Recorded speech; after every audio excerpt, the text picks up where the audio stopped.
بسم الله الرحمن الرحيم الحمد لله رب العالمين والصلاة والسلام على سيد المرسلين نبينا محمد وعلى آله وصحبه ومن تبعهم أجمعين اللهم اغفر لشيوخنا ولمشائخهم ولوالدينا ولوالديهم وللمسلمين والمسلمات يا رب العالمين اللهم اصلح ولاة أمرنا وثبت أقدامنا وتوفنا مسلمين اما بعد. یہ کتاب امام محمد بن عبد الوہاب رحمہ اللہ کی کتاب ہے جس کا نام القواعد الاربعہ ہے القواعد الاربعہ ہے. اس میں شیخ رحمہ اللہ 4 قواعد جو عقیدے سے متعلق ہے اس کو نقل کیے ہیں. شیخ رحمہ اللہ جیسا کہ ہم لوگوں کو معلوم ہے ان کی وفات 1206 ہے. شیخ رحمہ اللہ اپنی کتاب کے بدایہ میں مقدمے میں کہتے ہیں اسأل اللہ الکریم رب العرش العظیم کہ میں اس رب سے اس اللہ سے چاہتا ہوں سوال کرتا ہوں جو کریم ہے اور عرش عظیم کا رب ہے. اس اللہ سے دعا کرتا ہوں اس اللہ سے دعا گو ہوں جو خود کریم ہے اور عرش عظیم عرش کا رب ہے. یہاں شیخ رحمہ اللہ اس کتاب کو شروع کرتے ہوئے جو کہتے ہیں یہ بہت بڑی بات ہے اور بہت اللہ کی صفت کو گناتے ہیں. کریم اللہ کی صفت ہے. اللہ تعالیٰ کئی جگہ قرآن میں بھی اپنی یہ صفت کو گنا ہے انہ کریم عزیز کریم اور بہت جگہ میں اللہ تعالیٰ گنا ہے. اقرأ وربک الاکرم ایک جگہ اللہ تعالیٰ سورہ اعلیٰ میں اکرم بولے سب سے زیادہ کرم کرنے والا. اور کیا بولے اور کرم مطلب یہ ہوتا ہے کہ اپنے ہم لوگ یعنی اردو میں اس کا صحیح معنی نہیں نکال سکتے. کرم کرنا کہتے ہیں کہ کسی کو آپ کوئی چیز دے دیے بغیر کسی یعنی مواخذے کے بغیر کسی پیسے کو فری میں دے دی مفت میں تو اسی کو کیا کہتے ہیں کرم کہتے ہیں. اور اب اس کو گنایا بھی نہیں اب اس کو دے دیے اور بولے بھی نہیں کہ لو لوٹا دینا یا پھر ہم دے رہے ہیں اس کو کرم کہتے ہیں. اللہ تعالیٰ کتنا کرم ہے اپنے بندوں کو ہدایت دیتا ہے اپنے بندے کو رزق دیتا ہے اور جو اطاعت کرتا ہے اس کے لیے جنت ہے کئی سارے اور اس کے ہدایت کے لیے رسول بھی بھیجے تو یہ کریم ہے. اور کیا ہے رب العرش العظیم اس عظیم عرش کا رب. جیسے کہ ایک حدیث میں آتا ہے کہ مل ارض الا غلیظ من حدید کہ زمین جو ہے پوری زمین اس کی مثال اور 7 آسمان کی مثال ایسی ہے کلقحۃ من حدید جیسے حلقۃ من حدید کہ ایک چاندنی کا انگوٹھی ہے اگر اس کو ریگستان میں پھینک دیا جائے ویسے ہی زمین کی دنیا کی مثال 7 آسمان میں ہے. اور 7 آسمان کی مثال اللہ کے عرش کے اللہ کی کرسی کی مثال یہ ہے اس کی مثال اور 7 زمین کی مثال ایسی ہے 7 آسمان کی مثال ایسی ہے کہ وہی ایک انگوٹھی ریگستان میں پھینک دیا جائے یعنی ایسا ہے. اور اسی کے اوپر اللہ تعالیٰ کا عرش ہے اور اس کی مثال بھی یعنی اس کرسی کی مثال بھی ویسی ہے کہ وہ ایک کیا ہے، ایک انگوٹھی ہے اور اس کو ریگستان میں پھینک دیا گیا. سبحان اللہ. یہ ہے عرش، یہ ہے عرش. اس کو اٹھانے والے ہی جو ہوں گے انہیں کان سے کندھے تک میں 700 سال لگ جائیں گے. یہ ایسے اتنے بڑے بڑے ہوں گے. تو عرش کتنا ہوگا، اور اس عرش کا رب کتنا بڑا ہوگا، کتنا عظیم ہوگا. اللہ تعالیٰ قرآن میں عرش کے کئی یعنی صفت ذکر کیے ہیں. یعنی عرش کے ساتھ 3 صفت ذکر کی ہے. عرش العظیم جیسے شیخ رحمہ اللہ نقل کیے، عرش الکریم بھی نقل کیے. ایک جگہ اللہ تعالیٰ نے عرش الکریم ہوا رب العرش الکریم، ہوا رب العرش الکریم، یہ بھی اللہ تعالیٰ نے فرمایا کریم عرش کا رب. اور دوسرے جگہ اللہ تعالیٰ نے رب ذو العرش المجید، مجید کا لفظ بھی استعمال کیا. تو شیخ رحمہ اللہ تعالیٰ سے سوال کرتے ہیں تو اس کے اسماء حسنہ سے، صفات علیہ سے سوال کرتے ہیں اور کہتے ہیں ایت واللہ کا فی الدنیا والآخرہ، کہ اللہ تعالیٰ آپ کا ولی بن جائے، آپ کا نگہبان بن جائے، فی الدنیا، دنیا میں اور آخرت میں. دنیا میں بھی آپ کا ولی اللہ تعالیٰ بن جائے اور آخرت میں بھی اللہ تعالیٰ آپ کا ولی بن جائے.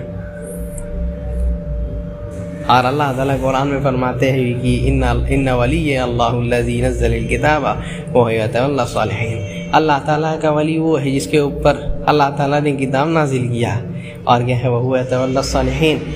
اللہ تعالیٰ جو ہے اپنا ولی اسی کو بناتا ہے، اپنا ولی اسی کو بناتا ہے جو نیک ہوتے ہیں. اور اللہ تعالیٰ دوسری جگہ میں فرماتے ہیں یعنی اپنے ولی کے بارے میں، ولی کیسا، کہ کہتے ہیں ان ولی اللہ الذی، اللہ تعالیٰ دوسری جگہ میں فرماتے ہیں کہ لا خوف علیہم، اللہ تعالیٰ کے جو ولی ہیں، ان ولی اللہ الا ان اولیاء اللہ لا خوف علیہم ولا هم یحزنون، کہ اللہ تعالیٰ کے جو اولیاء ہے، ولی ہے، دوست ہے، ٹھیک ہے، لا خوف علیہم، ان کے لیے کوئی خوف نہیں ہے، کوئی خوف نہیں ہے ان کو. قیامت کے دن حساب لینے والا کون ہے؟ ان کا دوست ہے، ولی ہے. جو چیز چھوڑ کر کے جا رہے ہیں اس کی حفاظت کرنے والا کون ہے؟ اس کا بھی رب، اس کا بھی پالنے والا اللہ ہے. تو نہ ہی خوف ہوگا، نہ ہی حزن ہوگا، نہ ہی غم ہوگا. وَأَن يَجْعَلَكَ مُبَارَكًا أَيْنَمَا كُنْتَ، اور کہتے ہیں اللہ تعالیٰ تمہیں مبارک بنائے، اللہ تعالیٰ تمہیں مبارک بنائے جہاں تم ہو. یہاں مبارک سے مطلب یہ ہے کہ اللہ تعالیٰ نفع بخش بنائے، کہ جہاں بھی تم جاؤ لوگوں کو تم سے فائدہ ہی ہو. جیسے کہ عیسیٰ علیہ السلام اللہ تعالیٰ سے دعا کہتے ہیں وَجَعَلَنِي مُبَارَكًا أَيْنَمَا كُنْتُ، کہ مجھے اللہ تعالیٰ نے بابرکت بنایا ہے، کہاں بھی رہتا ہوں میں، کہاں بھی یعنی لوگوں کو ہمیشہ مجھ سے فائدہ ہی ہونے والا ہے. آدمی کو ایسے ہی بننا چاہیے ہمیشہ، کہ اس سے ہمیشہ لوگوں کو فائدہ ہو، علمی فائدہ ہو، جان کے فائدہ ہو، یا کچھ نہ کچھ فائدہ تو ہوتا رہے ہمیشہ. آدمی کو راحت ملے، اس سے آدمی کو اس سے سکون ملے، ایسا ہونا چاہیے. یہ نہیں کہ آدمی جو ہے اس کو دیکھ کر کے بھاگنا شروع کر دے، یہ فائدہ نہیں ہے. تو آدمی کو چاہیے کہ وہ بابرکت بنے، دعا بھی کرتے رہے کہ اللہ تعالیٰ ہم کو بابرکت بنا، نفع بخش بنا، میرے علم کو نفع بخش بنا، اور میرے ساری چیزوں کو نفع بخش بنا. اور سارے انبیاء بابرکت تھے جیسا کہ معلوم ہے، اور نیک بندے لوگ سارے کے سارے بابرکت لوگ ہوتے ہیں. ہاں اگر وہ یہ عقیدہ رکھتا ہے کہ کوئی آ جانے سے برکت ہو جائے گا تو یہ صحیح نہیں ہے. برکت انسان میں ہوتا ہے، لیکن کسی کے آنے سے برکت بھی آ جائے گی، یہ صحیح بات نہیں ہے. تو اس وجہ سے آدمی کو چاہیے کہ اللہ تعالیٰ سے دعا کرتے رہے، اور اللہ تعالیٰ سے ہمیشہ جو ہے بابرکت ہونے کی یہ دعا کرتے رہے. اور برکت کیسے آئے گی؟ اللہ تعالیٰ کا ذکر کرنے سے آئے گی. اللہ تعالیٰ کا آدمی جب ذکر کرتا ہے تب برکت آتی ہے. اللہ تعالیٰ کا وہ آدمی جب یاد کرتا ہے تب برکت آتی ہے. جیسے کھاتے وقت بسم اللہ بولنے سے برکت آتی ہے، یا کوئی بھی کام بسم اللہ کر کے کرنے سے برکت آتی ہے۔ جو اللہ کے رسول صلی اللہ علیہ وسلم نے دعا سکھایا ہے اس کو کرنے سے، اس کو پڑھنے سے برکت آتی ہے۔ جیسا جیسا سکھایا ہے نبی صلی اللہ علیہ وسلم نے ویسے ویسے عمل کرنے سے بھی برکت آتی ہے۔ تو اگر کسی کو برکت چاہیے تو کیا کرے؟ جہاں جہاں اللہ تعالیٰ حکم دیے ہیں اور جیسے سر سے نبی صلی اللہ علیہ وسلم سکھائے ویسے اس پر عمل کرے۔ بابرکت بننا ہے تو بابرکت بنانے والا قول ہے اللہ تعالیٰ ہے، جیسے کہ قرآن میں کئی جگہ ہم نے اپنے بارے میں اللہ تعالیٰ فرماتے ہیں تبارک الذی نزل الفرقان، وہ بابرکت ذات ہے جس نے فرقان کو نازل کیا۔ تبارک الذی بیدہ الملک، وہ بابرکت ذات ہے، وہ بابرکت ہے جس کے ہاتھ میں ملک ہے۔ تبارک الذی ان شاء جعل لک خیرا، کئی جگہ میں اللہ تعالیٰ بابرکت کا لفظ لائے ہے، جو خود برکت والا ہے۔ برکت اس کی ایک صفت ہے، برکت اس کی خود کی صفت ہے، اسی برکت میں سے تھوڑا اللہ تعالیٰ مخلوقات میں دے دیے ہے۔ یہ ہے برکت کہ تھوڑا سا بھی کچھ اگر ہو جائے، برکت تھوڑا سا بھی ہو، برکت اس کو کہتے ہیں کہ کوئی چیز تھوڑا بھی ہو لیکن برکت ہے اس میں، تو کافی لوگوں کے لیے کافی ہو جائے گا، سارے لوگوں کے لیے کافی ہو جائے۔ جیسے نبی صلی اللہ علیہ وسلم کے دور میں کئی سارے مثالیں ہیں کہ وہ لوگ جب کھانے کے لیے بیٹھتے تو کہتے کبھی کئی لوگ ہیں، درجنوں لوگ ہیں، کبھی 100 لوگ ہیں، لیکن کیا ہے نبی صلی اللہ علیہ وسلم ساتھ میں بسم اللہ بول کر کے کھائے، سب کے لیے ہو گیا کھانا، سب کو کھا لیا اور بچ بھی گیا۔ یہ برکت ہے، یہی برکت ہے۔ جب آدمی برکت سے خالی ہو جاتا ہے، بابرکت کام کرنا ہے، اللہ تعالیٰ اس کو بابرکت نہیں بناتے تو کیا ہے 10 آدمی کا کھانا اکیلے کھا لیتا ہے۔ جیسا کہ نبی صلی اللہ علیہ وسلم کے زمانے میں بھی ایک بار ایسا ہوا تھا، ایک آدمی آیا اور 2-3 آدمی کا کھانا کھا لیا۔ نبی صلی اللہ علیہ وسلم کہتے ہیں کہ اگر یہ جو ہے لو ذکر اسم اللہ، کہ اگر یہ اللہ کا نام لے کر یہ کھاتا تو ایسا نہیں ہوتا، برکت آتی۔ تو ہمیشہ آدمی کو چاہیے کہ اس چیز کا خیال رکھے، اللہ تعالیٰ کا ذکر کرتے رہے۔ اور ایک اور مسئلہ ہے کہ آدمی سوچتے ہیں کہ کوئی برکت والا ہے، یعنی کوئی اللہ کا ولی ہے، سمجھے کہ اس کو چھونے سے یا پھر اس کو ہاتھ دینے سے ہم بھی برکت بن جائیں گے۔ ایسا ہی نہیں ہے۔ جیسے کہ حجر اسود کے بارے میں بھی لوگ سوچتے ہیں کہ اس کو اگر چوم لیں تو ہم لوگ بابرکت بن جائیں گے۔ وہ برکت کے لیے نہیں چومتے ہیں، وہ عبادت کے لیے چومتے ہیں۔ نبی صلی اللہ علیہ وسلم برکت کے لیے نہیں چومے اس کو، عبادت کے لیے چومے، عبادت کے لیے غوثہ دیے، اس کو عبادت یہ قرار دیے، اس کو چومنے سے گناہ معاف ہوتے ہیں۔ وَأَن يَجْعَلَكَ مِمَّنْ أُعْطِيَ شَكَرَ، اور آپ کو ایسا بنائے اِذَا أُعْطِيَ شَكَرَ، اللہ تعالیٰ آپ کو ایسا بنائے کہ جس کو دیا جاتا ہے تو شکر گزار بندہ ہوتا ہے، وہ شکریہ ادا کرتا ہے۔ یعنی کوئی چیز دی گئی، کوئی نعمت دی گئی تو کیا کرتا ہے؟ شکر گزار بنتا ہے، شکر گزاری کرتا ہے۔ وَإِذَا اُبْتُلِيَ صَبَرَ، اور کیا ہے؟ جب آزمایا جاتا ہے، جب پریشانی آتی ہے تو کیا کرتا ہے؟ صبر کرتا ہے۔ شکر سے اس کی نعمت کو بھی یہ ملتا ہے، شکر سے بھی اللہ تعالیٰ اس کی نعمت کو بڑھاتے، اور صبر کے ذریعے اللہ تعالیٰ اس کی مصیبت کو دفع کرتے ہیں۔ جیسے کہ اللہ تعالیٰ فرماتے ہیں شکر کے بارے میں لَئِن شَكَرْتُمْ لَأَزِيدَنَّكُمْ، کہ جب تم شکر کرو گے تو ہم اور زیادہ بڑھائیں گے۔ اور صبر سے اللہ تعالیٰ جو ہے مصیبت کو ہٹا دیتے ہیں، دفع کر دیتے ہیں۔ قرآن میں کئی جگہ انبیاء علیہ السلام کے بارے میں ہے کہ ان کو آزمایا گیا، یوسف علیہ السلام کو جیل میں ڈالا گیا، اور بھی کئی نبیوں کو صبر سب کیے، سب کے سب مبتلا تھے۔ نبی صلی اللہ علیہ وسلم فرماتے ان اشد الناس ابتلاء الانبیاء، زیادہ جو مبتلا ہوئے ہیں اللہ تعالیٰ جس چیز کو آزمائے وہ کیا ہے؟ انبیاء لوگ تھے، انبیاء کو اللہ تعالیٰ بہت آزمائے۔ اور صبر، یہاں صبر 3 چیزوں میں کی جاتی ہے، ہم کہیں 3 چیزوں کی صبر، 3 چیزوں میں صبر ہے۔ پہلا صبر جو ہم لوگ جانتے ہیں مصیبت میں صبر، دوسرا جو صبر ہوتا ہے وہ اللہ کی اطاعت میں، فرما برداری میں صبر کرنا، جیسا کہ نبی صلی اللہ علیہ وسلم خود بھی کیا، اللہ کی عبادت کرتے تھے، کافر لوگ ان کو یہ کرتے تھے، تو اس میں بھی صبر ہونا چاہیے۔ کوئی آپ جو ہے اللہ کی اطاعت کر رہے ہیں، شریعت میں چل رہے ہیں، داڑھی رکھ رہے ہیں، پین کو تخنی سے اوپر پہنتے ہیں اور سنت لباس پہنتے ہیں، اچھے جو ہے آپ جو ہے اپنے زندگی کو اللہ اور اس کے رسول کے مطابق جیتے ہیں، تب لوگ جو کہتے ہیں اس پر بھی صبر کرنا۔ اور کیا ہے؟ الصبر علی حسب النفس عن المعصیہ، اور کیا کرنا ہے؟ معصیت سے، برائی سے جو ہے صبر کرنا، یعنی اس نیکی میں ہی اٹل رہنا، برائی کی طرف نہیں جانا۔ جیسے کوئی آدمی کو دل چاہ رہا ہے کہ کوئی گناہ کا کام کرے، شراب پیے یا کوئی زنا کرے، تو صبر کرے اور یہ چیز سے بچے، تو یہ گناہ کرنے سے صبر کرنا۔ اور یہ جو 3 عبارت ہے، یعنی شیخ رحمہ اللہ جو بولے اذا اعطی شکر و اذا صبر و اذا ابتلی صبر و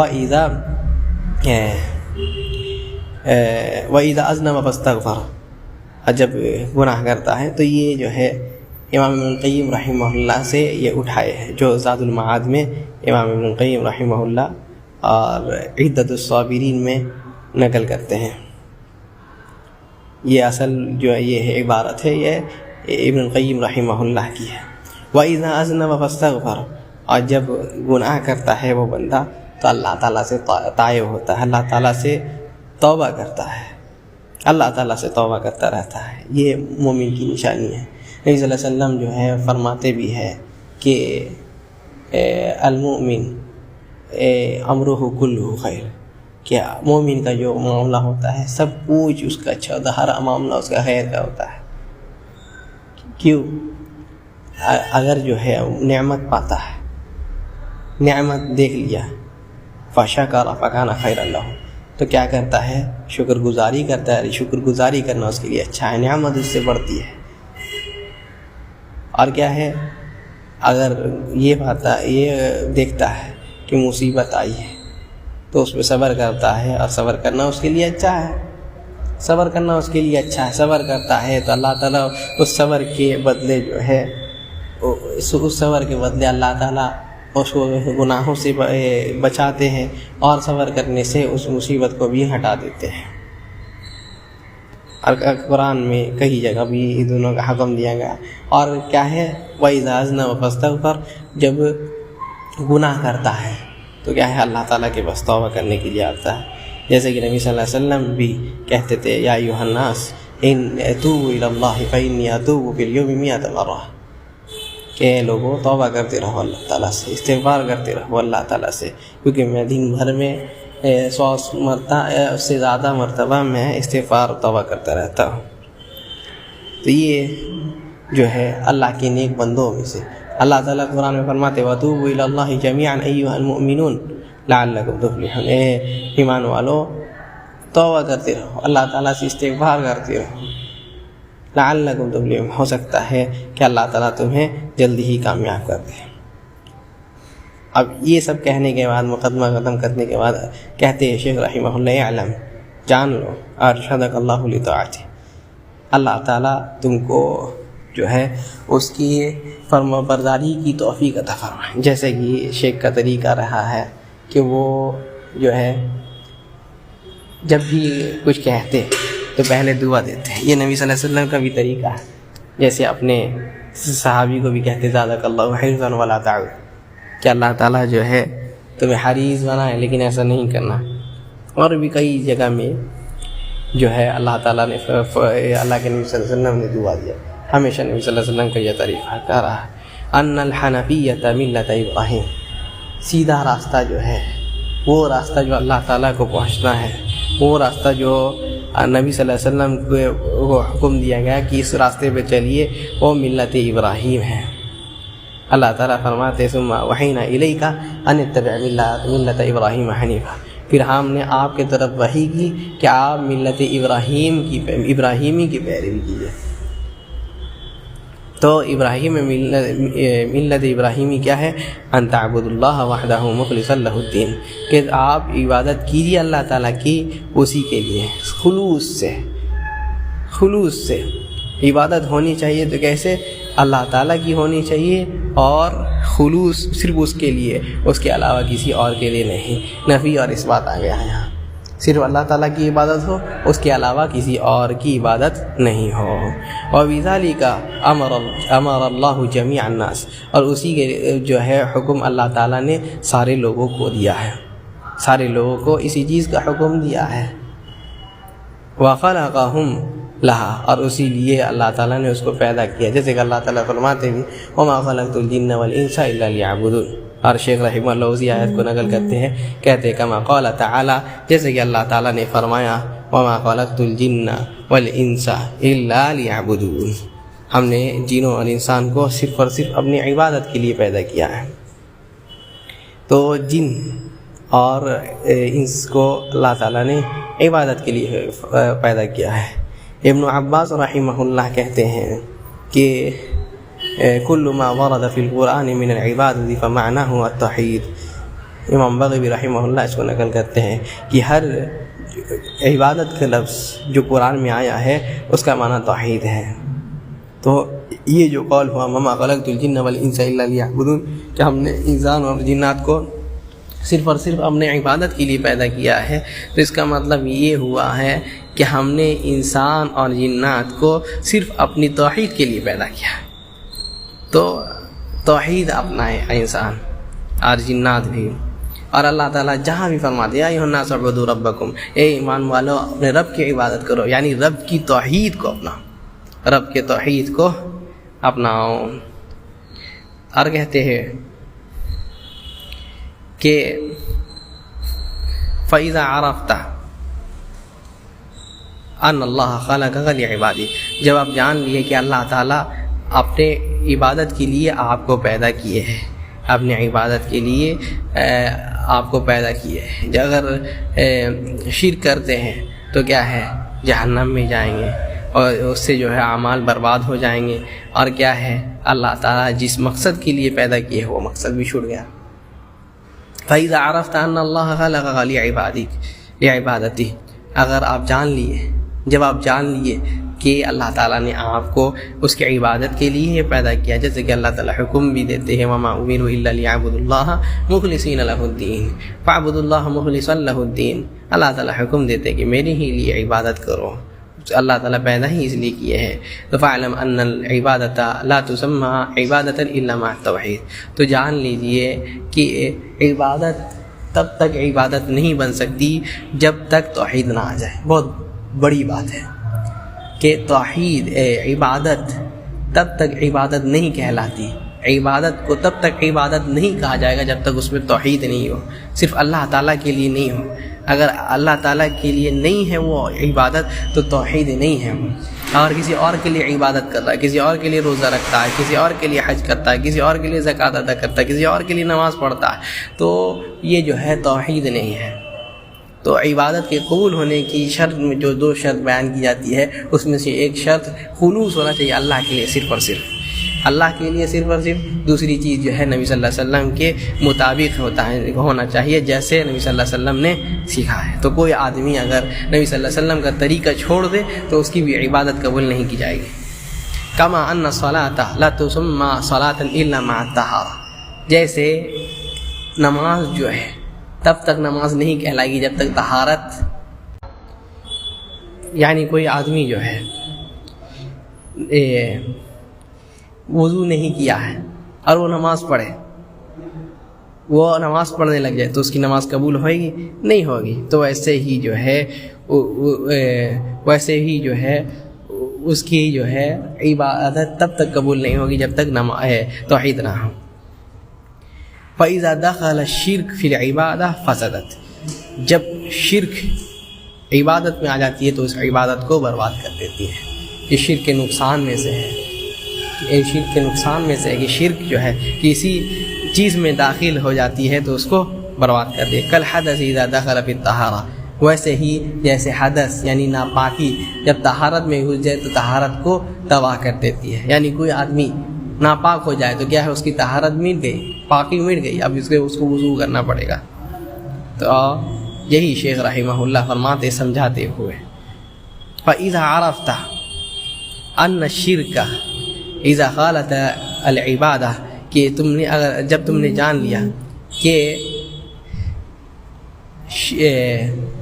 فَإِذَا عَرَفْتَ کہ تم نے جب جان لیا کہ عبادت میں اگر شرک گھس جائے تو اس کو یہ کر دیتی، برباد کر دیتی ہے،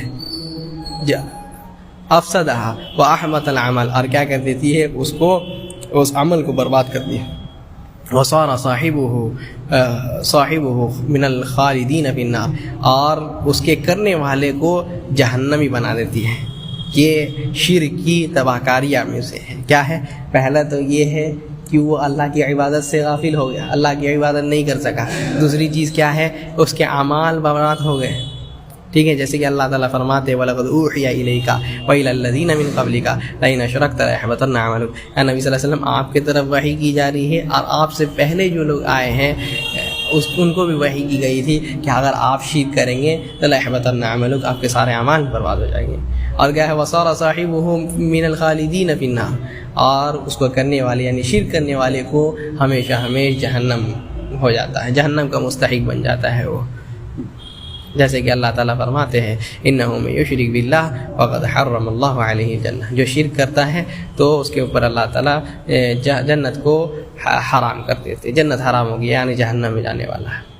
عرفت ان اہم ما علیک معرفت ذلک، تو جب جان لیے کہ توحید ضروری ہے، توحید کے بغیر عبادت قبول نہیں ہے، تو شرک آ جائے کسی عبادت میں تو اس کو برباد کر دے، تو اس کو جاننا بھی ضروری ہے، شرک کو جاننا ضروری ہے، توحید کو جاننا ضروری ہے نا.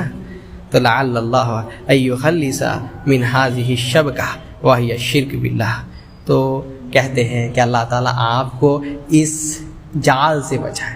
جیسے ایک مکڑی جال بنتی ہے، ویسے یہ بھی ایک جال ہے شیطان کا. جال کیا ہے؟ شرک ہے.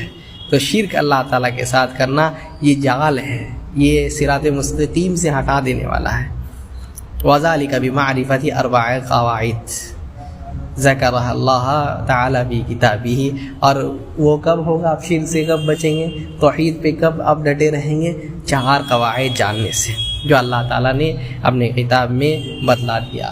تو آج یہیں تک انشاءاللہ، پھر ہم لوگ بعد میں سارے قواعد کو ایک ایک کر کے پڑھیں گے. اللہ تعالیٰ سے توفیق مانگتے ہیں کہ اللہ تعالیٰ ہم لوگوں کو سمجھ بوجھ کی توفیق عطا فرما. سبحانک اللہم وبحمدک ولا الہ الا انت استغفرک واتوب الیک. السلام علیکم ورحمۃ اللہ وبرکاتہ.